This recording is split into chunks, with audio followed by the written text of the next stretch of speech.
World now में सबसे पहले बात रूस यूक्रेन युद्ध की। आज की रात एक फैसले की दहलीज, एक ऐसी दहलीज जहां से या तो इतिहास बदलेगा या फिर मौत का सिलसिला और लंबा होगा।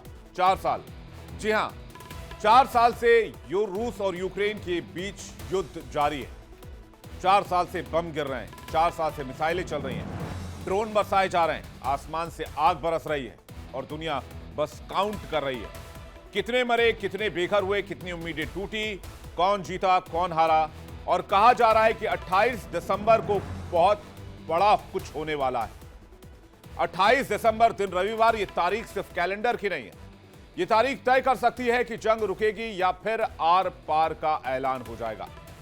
4 साल की जंग में सिर्फ टैंक नहीं जले, इस युद्ध में शहर जले हैं, सपने जले और भरोसा भी जला है।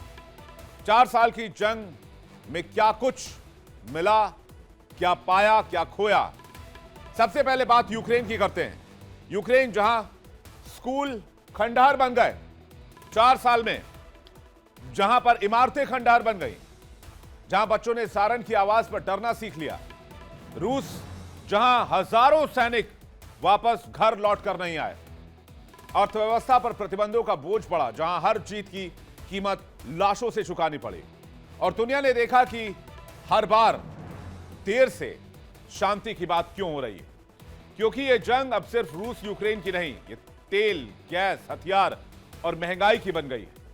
हर देश किसी न किसी तरह से इस आग में झुलसा, यहां तक कि हमारा मुल्क भी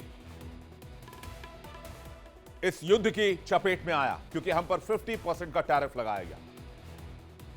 अमेरिका और यूरोप पर दबाव है, अपनी जनता का, अपनी अर्थव्यवस्था का। उसे डर है कि कहीं यह जंग और ना फैल जाए और यूरोप को अपनी चपेट में ना ले ले।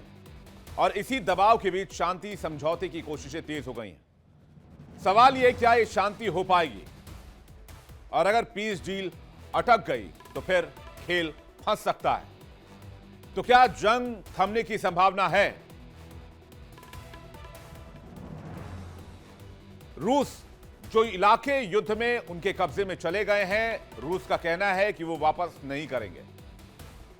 रूस की दलील यह है कि उन्होंने खून बहाया है, कीमत चुकाई है और पीछे हटना हार होगी।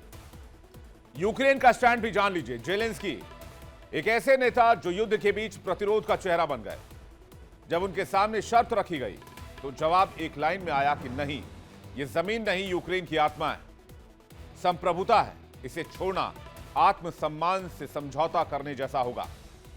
रूस यूक्रेन में यहीं से शांति की मेज पलट गई। क्रिसमस जो अंधेरे में बीता और फिर आया क्रिसमस 2025 का। दुनिया जहां रोशनी में नहा रही थी, वहीं यूक्रेन के कई शहर अंधेरे में डूबे हुए थे। रूसी हमलों के बाद बिजली ठप, हीटिंग बंद, ठंड और बहुत भयंकर ठंड से लोगों को परेशानी। लोग मोमबत्तियों की रोशनी में त्योहार मनाने को मजबूर थे और यही वो पल था जिसने जेलेंस्की को अंदर तक हिला दिया। उनकी क्रिसमस स्पीच में गुस्सा था, डर था और एक सीधा संदेश था जो अंधेरे को हथियार बनाते हैं। उसे शांति की उम्मीद कैसे की जाए? यूक्रेन के राष्ट्रपति वोलोदिमीर जेलेंस्की रविवार को फ्लोरिडा में अमेरिकी राष्ट्रपति ट्रंप से मुलाकात करेंगे। इसके साथ ही रूस और यूक्रेन के बीच जंग समाप्त होने की उम्मीद एक बार फिर से जग गई है। क्या यह मुलाकात होने वाली है? इस मुलाकात में क्या संभावनाएं बन रही हैं, इस पर जल्दी से नजर डालते हैं। आइए देखते हैं। युद्ध विराम पर यह बातचीत हो सकती है, ट्रंप के साथ बातचीत हो सकती है। 20 सूत्रीय एजेंडा अमेरिका ने, जेलेंस्की ने रूस के सामने रख दिया है। यूक्रेन के लिए सुरक्षा गारंटी पर चर्चा होगी। 20 सूत्रीय पीस प्लान को अंतिम रूप दिया जाएगा। ये चीजें तय की जानी है इस बैठक में, जिसे बहुत अहम माना जा रहा है। ट्रंप और जेलेंस्की के बीच यह बैठक ऐसे समय में हो रही है जब अमेरिका रूस यूक्रेन युद्ध को रोकने में राजनयिक पहल का नेतृत्व कर रहा है। इस हफ्ते की शुरुआत में जेलेंस्की ने कहा था कि अगर रूस पूर्वी औद्योगिक क्षेत्र के कुछ हिस्सों से अपनी सेना वापस बुलाता है तो यूक्रेन भी ऐसा करने पर विचार करेगा। जेलेंस्की के प्रस्ताव के मुताबिक यह इलाका एक विसैन्यीकृत क्षेत्र बन जाएगा, यानी कि वहां पर दोनों देशों में से किसी भी देश की आर्मी नहीं होगी और वहां की निगरानी अंतरराष्ट्रीय सिक्योरिटी फोर्सेस के हाथों में दे दिया जाएगा, जो कि पीस कीपिंग फोर्स के नाम से भी आप जिसे जानते हैं। 28 दिसंबर फैसला या तबाही लेकर आएगा, पूरी दुनिया की निगाहें इस बात पर टिकी हुई है। कूटनीतिक हलकों में चर्चा है कि जेलेंस्की किसी बड़े फैसले का ऐलान कर सकते हैं। तो 28 दिसंबर को जेलेंस्की क्या फैसला लेंगे, आइए देखते हैं। क्या यूक्रेन किसी अस्थायी समाधान के लिए तैयार हो जाएगा? इसकी संभावना बनती दिख रही है। क्या कुछ इलाकों को लेकर जेलेंस्की समझौता करेंगे या फिर जेलेंस्की आर पार की लड़ाई का ऐलान कर देंगे, युद्ध को और तेज करने की रणनीति रखेंगे, और ज्यादा हथियार और ज्यादा हमले होंगे? यह फैसला सिर्फ यूक्रेन का नहीं होगा, यह यूरोप की सुरक्षा, अमेरिका की नीति और पूरी दुनिया के संतुलन को प्रभावित करेगा। पुतिन और जेलेंस्की के बीच टकराव सिर्फ जमीन का नहीं है, यह टकराव सिर्फ नक्शे का नहीं है, यह टकराव पुतिन और जेलेंस्की की सोच का भी है, क्योंकि दोनों एक दूसरे से बहुत नफरत करते हैं, दोनों एक दूसरे को पसंद नहीं करते हैं। पुतिन और जेलेंस्की के बीच यही टकराव दोनों देशों के बीच युद्ध की एक और बड़ी वजह है। पुतिन जो ताकत की भाषा समझते हैं, वो पीछे हटने को कमजोरी मानते हैं। जेलेंस्की जो संप्रभुता की बात कर रहे हैं, आत्मसम्मान की बात कर रहे हैं, जो कहते हैं कि अगर आज झुके तो कल देश नहीं बचेगा। और इन दोनों नेताओं के बीच फंसी है रूस और यूक्रेन की जनता। इस बीच यूरोप भी डरा हुआ है। यूरोप को लगता है कि पुतिन सिर्फ यूक्रेन तक नहीं रुकेंगे, यूक्रेन को हासिल करने के बाद या अपने टारगेट को अचीव करने के बाद वो पोलैंड की तरफ बढ़ेंगे, लिथुआनिया की तरफ बढ़ेंगे, वो यूरोप की तरफ धीरे धीरे बढ़ेंगे। और इसी वजह से अमेरिका भी प्रेशर में है, नेटो सतर्क है। सबको डर है कि अगर ये पीस डील फेल हुई तो जंग और खतरनाक हो सकती है, यानी 2025 से 2026 कई गुना ज्यादा खतरनाक होगा। साल के लिहाज से देखें और इन दोनों देशों के टकराव के लिहाज से देखें। लेकिन एक और सवाल है, अगर डील हुई भी तो ये डील कितनी टिक पाएगी? इतिहास गवाह है, अधूरी शांति अक्सर अगली जंग की नींव बनती है। रूस यूक्रेन जंग को 3 साल से ज्यादा का वक्त हो चुका है। 2022 में युद्ध शुरू हुआ था।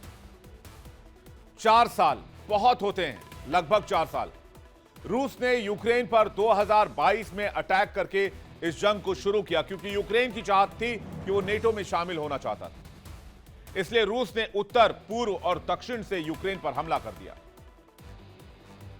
अगर उत्तर से देखा जाए तो कीव और चारकस को निशाना बनाया गया, पूर्व से देखा जाए तो डोनबस इलाके पर अटैक किया गया, दक्षिण से काला सागर के रास्ते हमला किया गया और कई बड़े शहरों पर कब्जा करने की कोशिश हुई। लेकिन अधिकांश जगहें यूक्रेन ने बचा ली। 2023 में युद्ध स्थिर मोर्चे में बदलने लगा और रूस ने पूर्वी और दक्षिणी यूक्रेन में कब्जा बनाए रखा, जिसमें डोनेस्क, लुहांस्क, खेरसोन और जपोरोजिया और खार्किव पर कब्जा रूस का हुआ। यूक्रेन ने छोटे हमलों और बचाव अभियान को तेज किया। यूक्रेन ने अपनी वॉर रणनीति चेंज की, वो ड्रोन पर शिफ्ट हुआ, तो रूस मिसाइल से हमले करता रहा। अमेरिका और यूरोप ने हथियार और आर्थिक मदद दी, रूस पर सैंक्शंस लगाए और कूटनीतिक दबाव बढ़ाया। अब आइए 2024 में युद्ध में ड्रोन और मिसाइल इस्तेमाल बहुत बढ़ गया। यूक्रेन ने रूस के छोटे मुकाबलों का हमला किया। रूस ने कब्जे वाले इलाकों में सैन्य प्रशासन और सैन्य पोस्ट स्थापित किए। रूस ने डोनबास और दक्षिणी यूक्रेन में सैन्य स्थिति को मजबूत किया। यूक्रेन ने कुछ क्षेत्रों में स्थिति मजबूत की। दोनों तरफ से सिविल और इंफ्रास्ट्रक्चर को बड़ा नुकसान हुआ। जंग से लाखों लोग विस्थापित हो गए। अब आ जाइए 2025। रूस ने 5000 स्क्वायर किलोमीटर इलाके को कब्जा कर लिया। यूक्रेन के लगभग 20% इलाके आज की तारीख में रूस के नियंत्रण में हैं। यूक्रेन ने रूस के बेलगोरोद समेत कई इलाकों पर हमला किया। यूक्रेन ने रूस के परमाणु संयंत्रों पर ड्रोन हमले किए। यूक्रेन पर रूस का मिसाइल और ड्रोन हमला अभी भी लगातार जारी है। यूक्रेन को पश्चिमी देशों से हथियार और आर्थिक सहायता फिर से मिल रही है और इसलिए यह जंग आज भी जारी है। मौसम भले ही सर्द है, कई जगहों में तापमान माइनस में है, हाड़ कपाने वाली ठंड है, लेकिन लगता है यही है इस ठंड के बीच रूस और यूक्रेन के बीच जमी दुश्मनी की दीवार पिघल सकती है। आज से कुछ दिन पहले रूस को लेकर यूएस इंटेलिजेंस के दावे को नजरअंदाज भी नहीं किया जा सकता है, क्योंकि उन्होंने ऐसे दावे कर दिए हैं जिससे आने वाला समय रूस के पड़ोसी मुल्कों के लिए काफी भारी पड़ सकता है। रूसी इंटेलिजेंस का दावा क्या है, रूस को लेकर इंटेलिजेंस का दावा क्या है, अमेरिकी इंटेलिजेंस का, यह देखिए। अमेरिकी इंटेलिजेंस यह दावा कर रहा है कि यूक्रेन पर पूरी तरीके से रूस अपना कंट्रोल चाहता है। रूस पूर्व सोवियत इलाकों को वापस लेने पर अड़ा हुआ है। नेटो के कई सदस्य देशों पर भी रूस की नजर है। यह अमेरिकी खुफिया एजेंसी की रिपोर्ट बता रही है। यानी पुतिन के टारगेट पर यूरोप के कई देश हैं, जिनमें से कुछ के नाम अभी हमने आपको बताए, बाकी कुछ के नाम यहां देख लेते हैं जो खुफिया रिपोर्ट में सामने आई है। अमेरिका कह रहा है कि पुतिन के टारगेट पर एस्टोनिया, लिथुआनिया, मोल्दोवा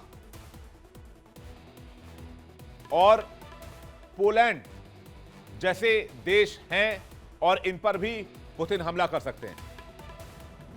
तो आज सवाल यह नहीं है कि रूस यूक्रेन में शांति होगी या नहीं, सवाल यह है कि किस कीमत पर होगी, किसके लिए होगी और कितने दिन के लिए होगी। 28 दिसंबर को अगर कोई फैसला आता है तो वो एक बयान नहीं होगा, वो एक दिशा होगी, या तो बातचीत की या फिर तबाही की। और दुनिया सांस थाम के इस वक्त देख रही है कि किसी तरह से सीजफायर हो जाए। कीव की सड़कों से लेकर मॉस्को के गलियारों तक इस वक्त सबकी नजर 28 तारीख पर लगी हुई है, क्योंकि कभी कभी एक फैसला लाखों जिंदगियों को संवार सकता है। और इसलिए हमारी नजर भी इस बैठक पर बनी हुई है। लेकिन जब 20 सूत्रीय मसौदा आया, जिसको जेलेंस्की ने अप्रूव कर दिया, जिसको अमेरिका ने अप्रूव कर दिया, इस पर रूस की तरफ से अभी तक कोई रिएक्शन नहीं आया है। यहां 2-3 चीजें साफ कर देना चाहते हैं। पहली बात तो यह कि रूस जिन इलाकों तक पहुंच चुका है उन इलाकों को छोड़ने पर राजी नहीं होगा।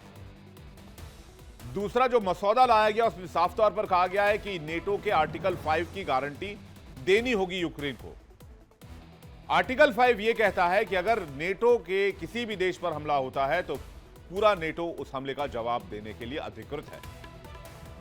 यानी कि एक तरह से यूक्रेन आज भी नेटो की सुरक्षा या सदस्यता मांग रहा है, लेकिन दूसरे तरीके से। तो क्या इस पर पुतिन सहमत होंगे? ये बड़ा सवाल है। लेकिन उससे भी बड़ा सवाल कि क्या ये पीस डील बन पाएगी? क्या ट्रंप कामयाब हो पाएंगे? क्या जेलेंस्की और पुतिन के बीच सहमति बन पाएगी? पूरी दुनिया उम्मीद की नजर से देख रही है।